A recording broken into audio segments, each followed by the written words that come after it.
مکہ کے بعد مدینہ منورہ کو اللہ تعالیٰ نے پسند فرمایا، اپنے محبوب کو حکم کیا کہ آپ مدینہ منورہ چلے جائیں۔ تو آپ صلی اللہ علیہ وسلم جب مدینہ منورہ گئے، مدینہ منورہ کے لوگوں نے آپ صلی اللہ علیہ وسلم سے جو محبت کی، پیار کیا، وہ سبھی مسلمان جانتے ہیں۔ تو اتنا پیار کہ آپ صلی اللہ علیہ وسلم جب سفر میں جاتے تو دور سے جب مدینہ کے مکان نظر آتے ہو، آپ صلی اللہ علیہ وسلم تیزی کے ساتھ اپنی سواری کو دوڑاتے کہ ہم جلدی سے مدینہ منورہ پہنچے۔ تو پھر اللہ تعالیٰ نے بھی نبی صلی اللہ علیہ وسلم کے لیے وہ جگہ پسند فرمائی کہ یہاں میرے محبوب کا روضہ پاک بنے، وہاں میرے نبی مدینہ منورہ میں اپنی زندگی گزاریں۔ تو اللہ اور اس کے رسول کو وہ دونوں شہر پسند، وہ دونوں جگہ پسند۔ آپ لوگ نبی صلی اللہ علیہ وسلم کے روضہ پاک کا ماڈل بنا کر گلیوں بازاروں میں پھراتے ہو، گلیوں بازاروں میں پھرا کر پھر اس ماڈل کو بھی کہاں سنبھالتے ہو؟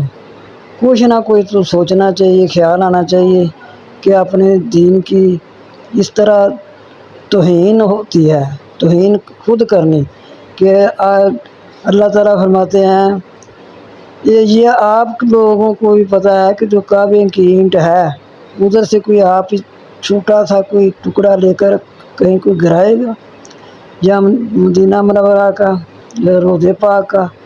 تو جب آپ کو یہ برداشت نہیں ہے تو پھر اتنا بڑا ماڈل بنا کر پھر اس کو جہاں جی چاہتا ہے پھینک دیتے ہو، پھر کیسے اتنا سنبھالتے ہو گے؟ اتنے زیادہ بنے ہوتے ہیں، پھر ان چیزوں کو کہاں رکھتے ہو گے؟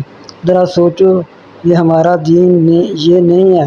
ہمارا دین یہ ہے جس طرح اللہ اور اللہ کے رسول نے فرمایا ہے اس طرح ہمیں اپنی زندگی بسر کرنی چاہیے۔ اگر ایسا ہی ہے تو پھر ہم کعبے میں بھی جاتے ہیں تو مدینہ منورہ بھی جاتے ہیں۔ تو آپ صلی اللہ علیہ وسلم جب مدینہ منورہ سے دور ہوتے تو کیوں اپنی سواری کو دوڑاتے تھے؟ اس لیے پتہ چلا کہ آپ صلی اللہ علیہ وسلم جب مدینہ میں ہوتے تب اور جگہ نہیں ہوتے، جب اور جگہ ہوتے تو مدینہ منورہ نہیں ہوتے تھے، اس لیے جلدی سے وہ اپنی سواری کو دوڑاتے تھے نا مدینہ پہنچنے کے لیے۔ تو ضرور ان باتوں کا خیال کریں کہ یہ ٹھیک کر رہے ہیں۔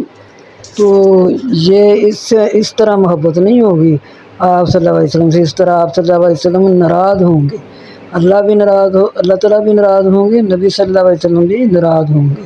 تو اللہ تعالیٰ ہمیں ان کی ناراضگی سے بچائیں۔ جن لوگوں کو نہیں پتہ اللہ تعالیٰ ان کو سمجھ عطا فرمائے۔